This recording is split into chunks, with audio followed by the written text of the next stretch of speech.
So today we're jumping into a truly incredible story. It's a story that starts in ancient Kerala in India with one of the oldest Christian communities on the entire planet. And it's a tale of deep faith, a really brutal colonial collision, and a split. A split so dramatic that its aftershocks are still being felt right now. So here's the big question we're tackling. How does a community, a community that says it was founded by the Apostle Thomas himself, how does it just split in two? Think about that. They thrived for over 1,500 years. So what on earth could be powerful enough to shatter something that ancient? That's the mystery we're going to dig into. And this is what that split created. You've got two churches today. On one side, you have the Syro-Malabar Catholic Church. It's huge, and they're in communion with the Pope in Rome. And on the other side, the Chaldean Syrian Church. It's much, much smaller, and they're loyal to the ancient Church of the East. Get this, though. They come from the same people, same traditions, same culture. It's just who they answer to that splits them apart. Okay, so before we get to the split, we've got to understand what was there in the first place. What exactly got broken?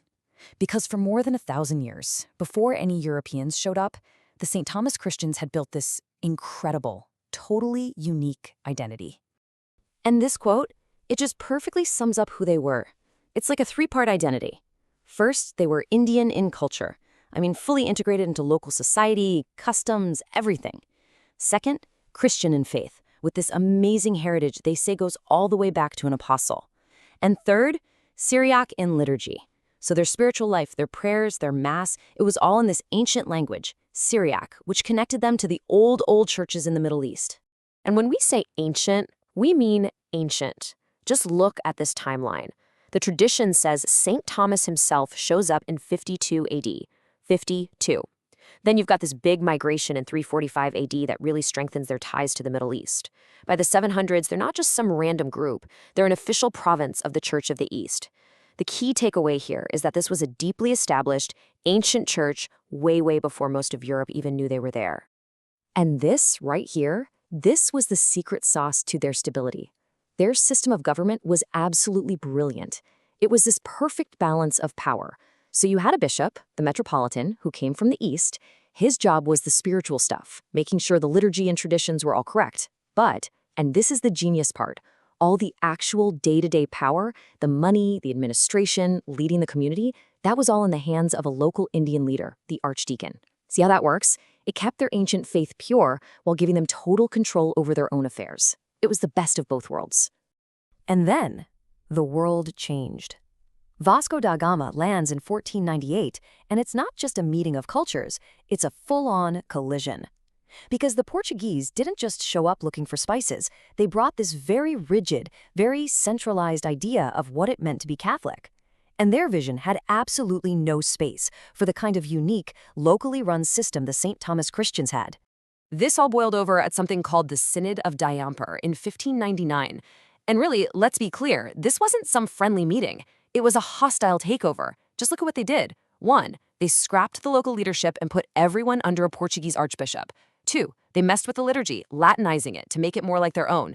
3, they forced priests to be celibate, which wasn't their tradition. And then this, they burned ancient manuscripts. Just a massive act of cultural destruction. But the killing blow, they got rid of the archdeacon. That local leader, gone. And just like that, their whole system of self-rule was completely shattered. Well, after about 50 years of this, the community had had enough. The resentment just simmered and simmered until it finally exploded. In 1653, thousands of them gathered around this stone cross, and they took an oath. They tied ropes to the cross so everyone could touch it, and they swore they would never, ever again obey the Portuguese bishops. This was it. This was their revolution. And it was the moment that the first major crack split their community right down the middle. So that oath literally split them into two factions. You had one group, the New Party, who broke off completely. They ended up joining a different church altogether, the Syriac Orthodox Church. But the group we need to follow for our story is the Old Party, the Pagiacourt. Now, they eventually went back into communion with Rome, but, and this is a huge but, they never gave up on wanting their own traditions back. They wanted their own leaders. And that unresolved tension, it just sat there and festered for the next 200 years. All right, let's fast forward 2 centuries. We're now in the 1800s, and this is the final act. And get this, the community is still being run by Latin bishops. Their frustration is just at a fever pitch, and it kicks off this massive, desperate search to reconnect with their past. I mean, just try to imagine that for a second. For 200 years, you're being led by people from a different culture who think your ancient traditions are, well, suspicious, maybe even wrong. It created this huge identity crisis. The people were desperate to reconnect with their Eastern roots.